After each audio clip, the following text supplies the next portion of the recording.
Bienvenidos al podcast de la Iglesia Bautista Israel. Acompáñanos en nuestra serie de devocionales del libro de Isaías con el pastor Orlando Collín.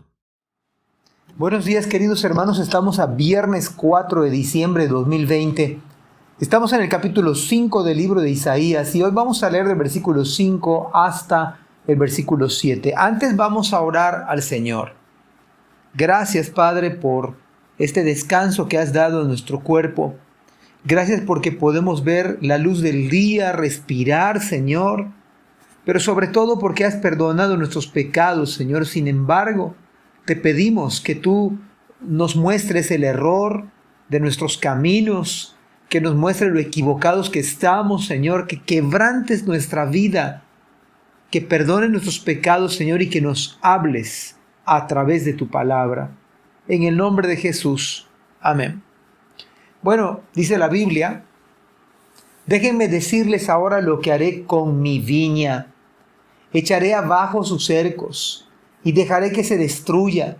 Derrumbaré sus muros y dejaré que los animales la pisoteen. La convertiré en un lugar silvestre donde no se podan las vides ni se remueve la tierra. Un lugar cubierto de cardos y espinos. Ordenaré a las nubes que no dejen caer la lluvia sobre ella. La nación de Israel es la viña del Señor de los ejércitos celestiales. El pueblo de Judá es su agradable huerto. Él esperaba una cosecha de justicia, pero en cambio encontró opresión. Esperaba encontrar rectitud, pero en cambio oyó gritos de violencia. Definitivamente está ante nuestros ojos este hermoso cántico y pues podemos ver de entrada que es el día en que Dios decidió abandonar su viña. Dios había hecho un lugar seguro para su viña, para cuidar de ella. Dios mismo, sin embargo, vemos en estos pasajes, Dios mismo iba a derribar tal seguridad. Cuando Dios decide abandonar, Él mismo deja que se destruyan.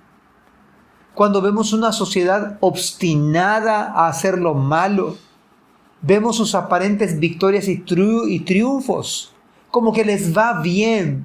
¿No sabe usted que Dios ha decidido dejar que se destruyan? Y que los hombres abandonen a su hacedor y se entreguen a sus placeres y pasiones. ¿No sabe usted que Dios mismo los ha abandonado? Su conversión será un lugar lleno de espinas y cardos, dice el profeta.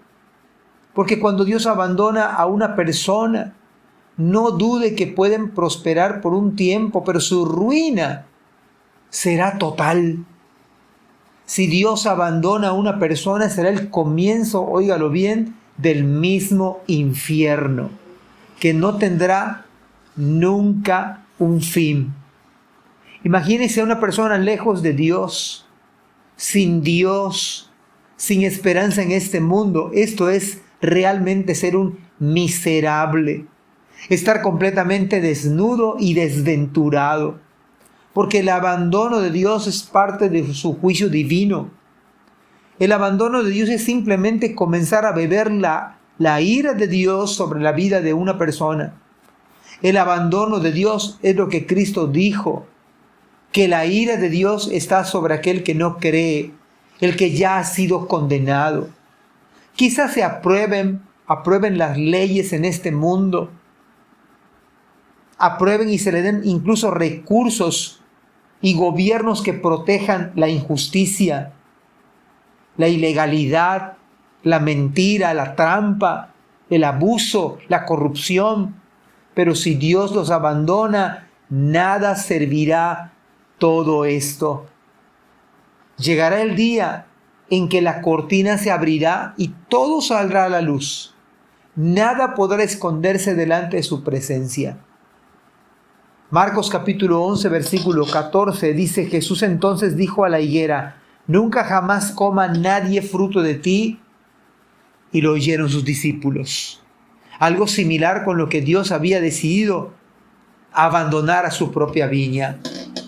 La nación de Israel es la viña y de manera puntual lo dice el profeta Isaías. La injusticia, la opresión, la falta de rectitud colmaron la paciencia de Dios al grado que decidió abandonarlos.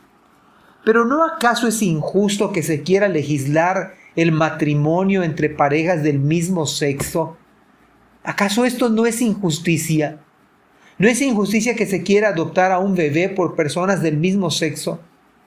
¿No es injusticia y opresión y falta de rectitud que se quiera legalizar la pedofilia? ¿No es injusticia, opresión, violencia que se quiera legalizar el aborto? ¿No es injusticia, opresión, falta de rectitud, violencia que se quiera adoctrinar a los pequeños para que sea el sentimiento y no la biología quien define su sexualidad? ¿No es esto una injusticia? En el tiempo en el que escribe Isaías fue una generación que no fue recta para con Dios. Prevaleció la violencia como hoy en día. Por eso Dios los abandonó. Dios esperaba una gran cosecha, pero encontró lo peor de la raza humana. Y óigame bien, mis queridos hermanos, hoy estamos ante lo peor de la raza humana. Me parece que el escenario es muy similar al del profeta Isaías, nuestro tiempo. Muy parecido a nuestra época. Mas sin embargo, en medio del abandono de Dios, su gracia nunca falta, pues vemos en estos pasajes, Judá es su pueblo agradable. Sin embargo, en este canto, en un canto de juicio, vemos un llamado al arrepentimiento. Esta es una alabanza, pero también es un llamado a volver a los caminos rectos del Señor. Es un llamado a que el impío deje su camino y que se vuelva a Dios. Y el hombre de malos pensamientos y caminos torcidos, que se vuelva al Señor. La advertencia fue un llamado para venir a la gracia del Señor, para alcanzar misericordia y oportuno socorro. Así que el llamado de Cristo sigue vigente, sigue hablando a su pueblo, sigue hablando a los suyos para volver a los caminos antes que sea demasiado tarde, antes que el Señor diga a estos no más. Ya me cansé de sus maldades, ya me cansé de sus iniquidades, los abandonaré. Que no sea el caso de ninguno de los que escuchamos este devocional. Al contrario, que Dios nos dé su gracia para que cuando el Señor nos llame pueda haber fruto recto, pueda haber vidas transformadas por el mismo Señor por medio de su evangelio. Que el Señor nos bendiga en este día. Amén. Gracias por escuchar este podcast. Te invitamos a compartirlo y a seguirnos en nuestras redes sociales para que no te pierdas el contenido que tenemos preparado para ti. También nos puedes encontrar en nuestra página web www.ibismerida.org y contáctanos al correo ibismerida@gmail.com. Gracias por acompañarnos. Hasta la próxima.